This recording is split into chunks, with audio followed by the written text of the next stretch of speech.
Leah stood frozen in the middle of the gallery. It was supposed to be the biggest night of her career, a solo art exhibit in one of the most prestigious galleries in New York City. She had spent 2 years preparing the pieces. Every canvas was a piece of her soul. This was her breakthrough, her moment. But the room was quiet, too quiet. A handful of visitors meandered past her work, barely pausing. The man from the publication she was hoping would feature her never showed. The curator, once excited, now gave her tight-lipped nods. And then came the final blow. Just before the exhibit ended, the gallery owner pulled her aside. "Leah," he said, politely but firmly, "your style just isn't what's trending right now. The board has decided not to move forward with further representation." Her heart dropped. She had just been rejected. Publicly. Brutally.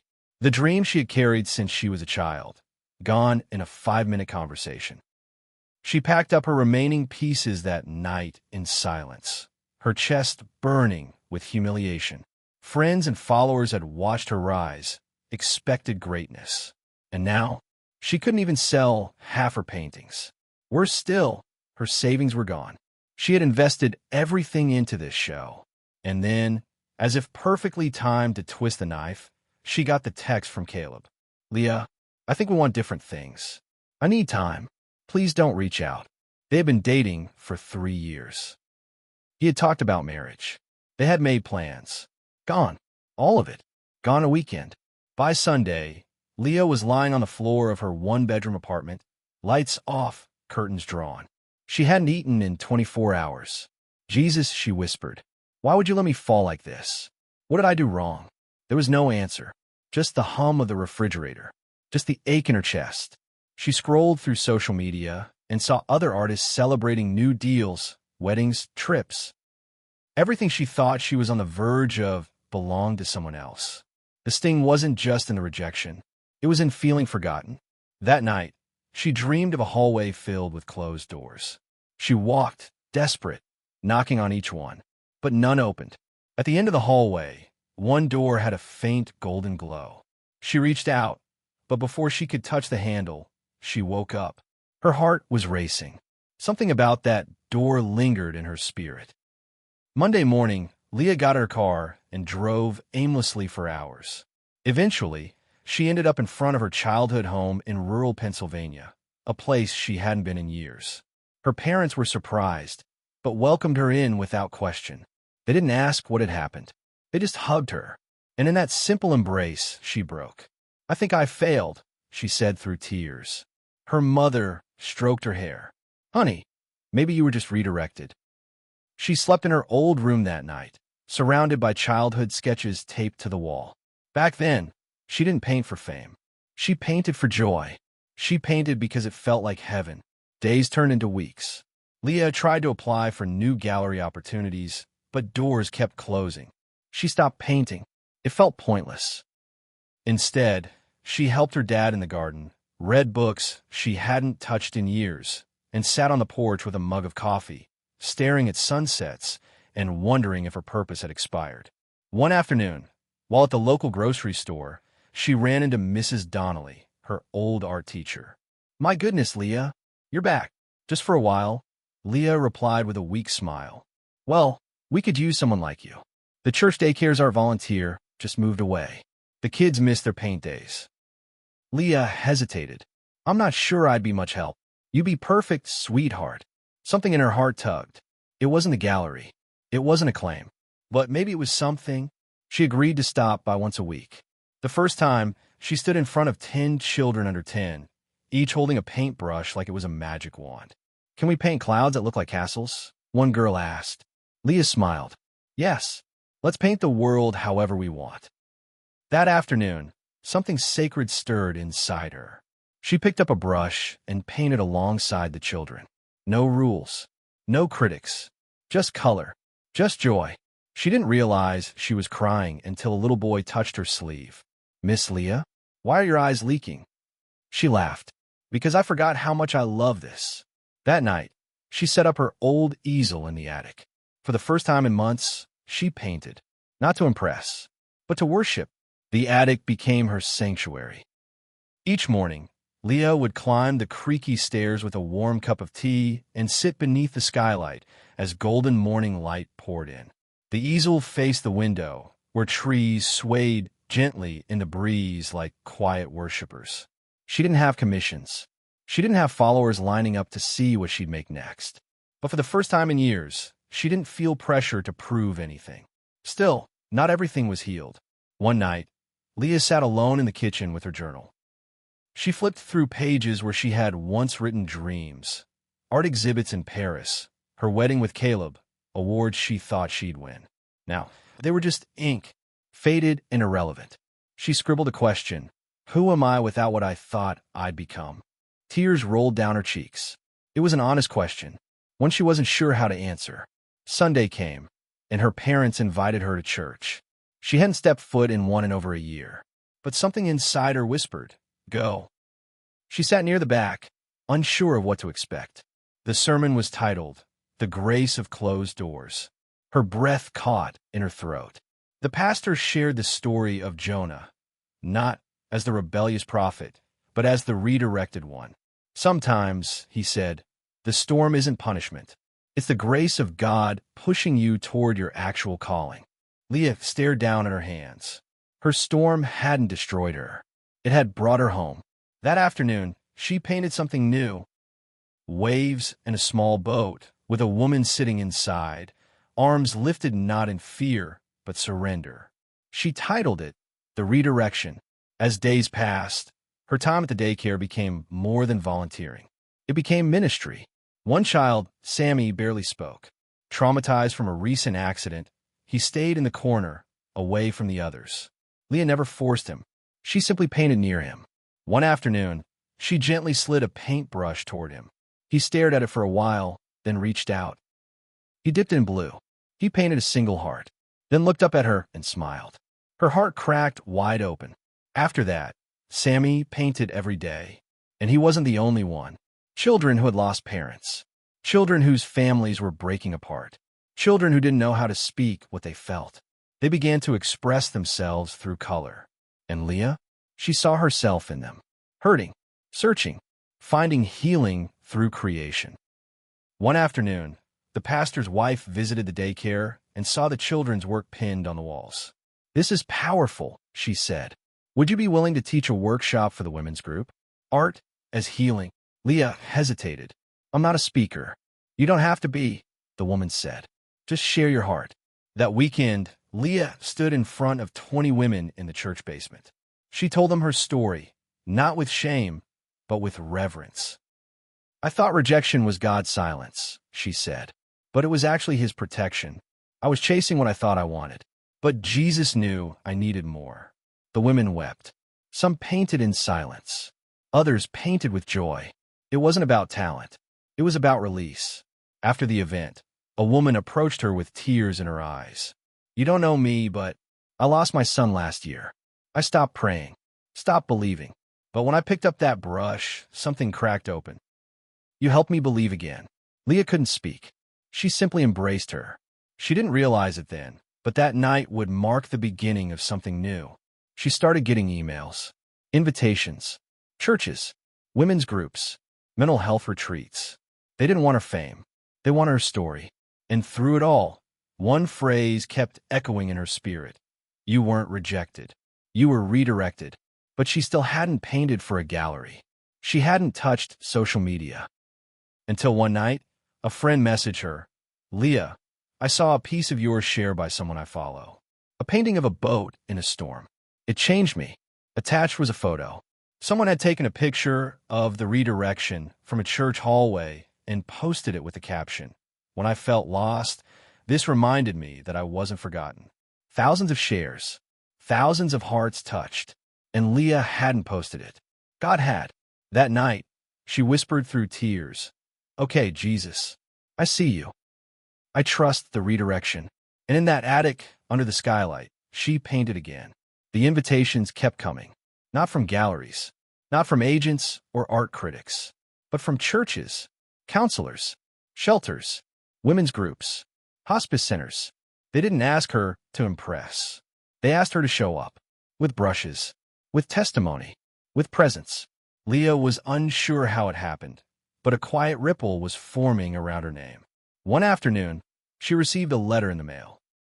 It was written in messy handwriting from a teenage girl named Mia. Dear Miss Leah, I was in a dark place.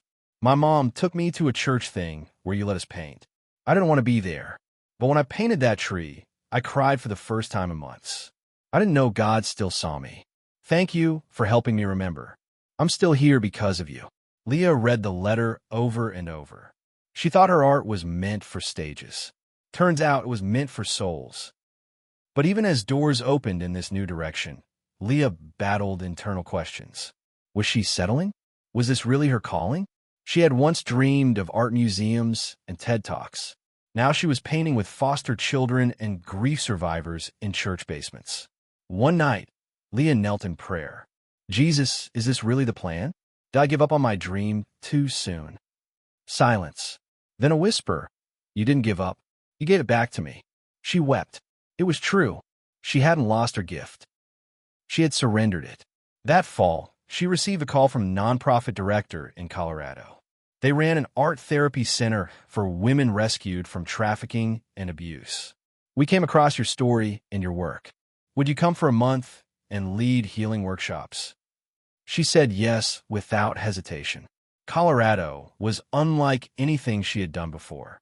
The women were raw, silent, skeptical, but paint spoke what their mouths couldn't. Leah didn't try to fix them. She just painted beside them. She told her story, and one by one they opened. One woman, Leah, painted only black for 3 days. On the fourth, she added a single stroke of yellow. It's the first time I believe there might be light again, she said softly. Leah's eyes filled with tears. One morning, during her devotion time, Leah opened her Bible and read Isaiah 61. To bestow on them a crown of beauty instead of ashes, the oil of joy instead of mourning, and a garment of praise instead of a spirit of despair. She underlined it 3 times. Then in bold letters she wrote, "This is the mission." When she returned home, she launched a new project called Canvas of Grace. The mission: use art to heal hearts and restore hope through faith. No longer just an artist. Now a bridge, a vessel. She reconnected with the church community, began speaking at conferences, and even hosted small gallery nights. Not for critics, but for the community. The walls were filled with collaborative paintings from children, survivors, elderly painters, and new believers. At one event, a local news reporter interviewed her. "What does success look like to you now?" they asked. Leah smiled. "Success isn't about being known. It's about helping others know they are seen." A few weeks later, a letter arrived from an old connection at her former New York gallery. They had seen her nonprofit's growth, her story, her work. "Leah, I must admit, I didn't understand your gift before. But what you're doing now, it's transcendent. We'd love to host a charity exhibit for Canvas of Grace." She paused for a long time before responding, then wrote simply, "Only if every piece tells the story of someone Jesus restored." And so it happened. A gallery exhibit. But not for her fame, for his glory. Paintings of boats in storms, trees with scars, hands holding broken hearts, all created by the very people society overlooked. It wasn't silent this time. The room was full. The spirit was thick. People wept. Worship broke out. Lives were touched. And Leah? She stood in the back corner, hands trembling, heart full. "Jesus," she whispered, "this is the dream. I just didn't know it yet." That night, as she closed the doors to the gallery, she passed a young woman sitting on the steps. She had been crying. Leah sat beside her. "Are you okay?" The girl looked at her and said, "I was just rejected from art school. I thought maybe this dream wasn't for me. But I saw your exhibit tonight, and I realized maybe I've been asking the wrong questions." Leah placed a hand on hers. Sometimes rejection isn't the end. It's just a redirection. The gallery show had come and gone, but its impact lingered. Emails poured in from people all over the country. Some wanted to donate to Canvas of Grace. Others wanted to start similar programs in their own towns. A few were simply reaching out to say thank you. Leah read every message. Some made her cry. Some made her pray. All of them reminded her this wasn't just art anymore. This was ministry. This was mission. But in the quiet after the momentum, she wrestled again with the question that never seemed to fully leave. Why did it all have to break before it could bloom? One afternoon, Leah returned to her attic studio. She stood before a blank canvas, an old one she had hidden after the failed New York exhibit. It still held pencil sketches underneath, faint outlines of who she used to be. She hesitated, then whispered, "Lord, show me what you were doing when I thought you were silent." She dipped her brush, and then she waited. She didn't paint right away. Instead, she began to pray.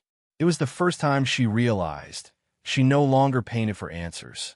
She painted from revelation. That night, Leah had a dream. She stood in a gallery, but it wasn't hers. Each painting was a moment from her life.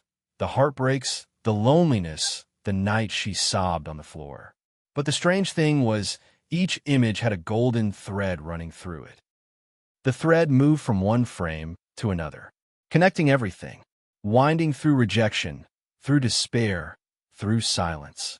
And at the end, it gathered into the image of a man, Jesus, holding the whole tapestry in his hands. She woke up gasping. Tears wet her cheeks. She wrote in her journal, the thread was never broken. It was divine redirection all along. From that moment, everything shifted. Leah began to see her past, not as failure, but as foundation. She stopped running from the hard chapters. Instead, she used them. She began painting a new series called The Thread. Each piece told a story. A woman kneeling in a dark room with a golden thread tied to her wrist. A shattered mirror being mended with gold. A tree struck by lightning, but from the scarred bark bloomed new fruit. She held an exhibit, this time in the same gallery that had once rejected her. But this time, she didn't walk in with fear. She walked in with fire. With purpose. The director of the gallery met her at the door. "Leah, this is beyond art. It's something sacred." She smiled. "It always was. I just didn't know it yet." At the opening night, she spoke publicly for the first time. She stood before the crowd, looked them in the eye, and told the truth. "I thought being rejected by people meant I was forgotten by God. But he used what broke me to rebuild me. He redirected my entire life. Not to punish me, but to plant me in the place he needed me most." The room went silent. Then applause. But what mattered most came later, when strangers approached her and said things like, "That's my story too. Now I know I'm not alone. I can breathe again." Later that year, Leah was invited to speak at a global faith and art summit. She hesitated. Stage fright still lingered. But a quiet voice whispered, "It's time." And so she went. She stood before hundreds. Her hands shook as she began. But then, like paint flowing onto canvas, the words came, "If God closes a door, it's because he sees what's behind it." Rejection isn't always punishment. Sometimes it's protection. Sometimes it's redirection. And always, always, it's an invitation to trust him more. She ended with a question. What if the detour is the destiny? The crowd was silent again. But this time, the silence was holy. Back home, Leah received a message from Caleb, the man who once walked away. He had watched her speech. He apologized. He said he finally understood what she had needed all along, space to grow into who God had called her to be. "I wasn't ready to walk that journey with you then," he wrote. "But if there's ever room again," Leah smiled. She forgave him, but she also knew this. Jesus had written her story better than she ever could have with Caleb. A few weeks later, Leah stood in front of the children at the daycare where it all restarted. She held up a picture of a maze. Sometimes, she said, you think you're going the right way, but then you hit a wall. You get redirected, and it feels like failure. But what if it's actually God turning you toward the real treasure? Little Sammy raised his hand. "The treasure is Jesus?" She smiled, eyes wet. "Yes, he is the treasure, and he never lets us get too lost to find our way back."